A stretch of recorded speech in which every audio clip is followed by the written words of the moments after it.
bà hay à chứជំរាបអូនសប្តាហ៍នេះអូននៅឲ្យឈ្មោះអីដែរហើយនឹងភូមិឃុំអូនជួយជំរាបខ្ញុំបាទឈ្មោះឆៃវិចិត្រនៅភូមិព្រែកជ្រៃសង្កាត់ព្រែកជ្រៃក្រុងសំពៅពួនខេត្តកណ្ដាលបាទហើយសប្តាហ៍នេះបងអូនធ្វើប្រព័ន្ធកាត់កម្មចម្រុះនោះបងអូនមានចិញ្ចឹមអីខ្លះឬក៏ដាំអីខ្លះដែរខ្ញុំមានខ្យងមានត្រីមានចំជាចោសាឡាសម្រាប់ឲ្យមន់ទាស៊ីហើយមន់បន្តិចតួចដែរបាទមានមន់បន្តិចតួចដែរណាបន្តិចបាទហើយត្រីបងអូនចំប្រមាណបានប្រមាណ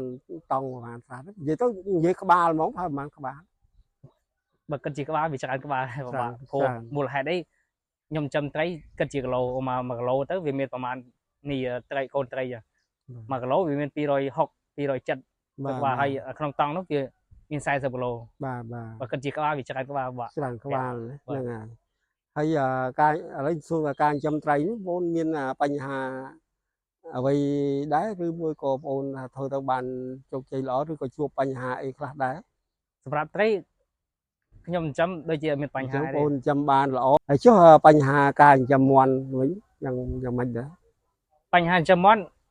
បើតាមខ្ញុំគិតថាព្រោះវាមានជាបញ្ហាប្រមាណខ្ញុំធ្លាប់មានបទពិសោធន៍ធ្លាប់ចិញ្ចឹមតាំងពីយូរដែរបាទអញ្ចឹងអត់ជួបបញ្ហាទេណា